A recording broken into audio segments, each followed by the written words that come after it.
Star Wars: The Clone Wars always manages to walk one particularly tricky line with ease, the character of Anakin Skywalker. Because everyone knows going in what will eventually happen to Anakin, and this show has to slowly set him on that path, while also having him still be a mostly likable protagonist. If we spent the whole series with the Anakin from Attack of the Clones, it would not work. This guy is not likable enough. Like, at all. I killed them. I killed them all. And while not every protagonist has to be likable to be effective, it helps us in this case because it gets the audience on his side even though we know he's going to turn evil later.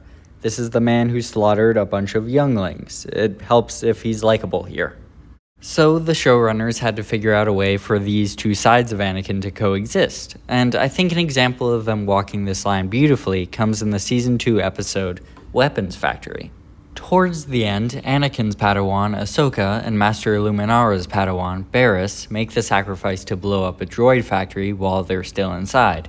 The factory collapses on top of them, and Anakin and Luminara fear the worst. But here is where they differ. While Luminara starts to give up and mourn Barriss, Anakin refuses to accept Ahsoka's fate. He says that he refuses to let Ahsoka die and that she will find a way out. And Anakin's right, because eventually the Padawans do make it out alive, in large part thanks to Anakin's decision to keep on searching.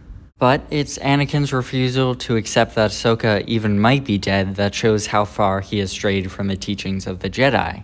Jedi, like Master Luminara, try to avoid attachment to prevent strong emotions like fear and anger from clouding their judgment and leading them to the dark side of the Force. And Anakin's later confession that if Ahsoka had died, he would not have been able to move on and accept it, foreshadows his turn. It's not that I gave up, Skywalker, but unlike you, when the time comes, I am prepared to let my student go.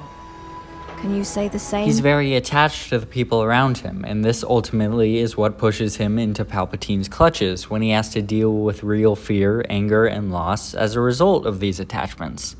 But it also shows the audience something very important. The Jedi freaking suck. Discouraging any type of strong attachment is so stupid. It makes emotions these things to be afraid of, which only leads to more and more harm.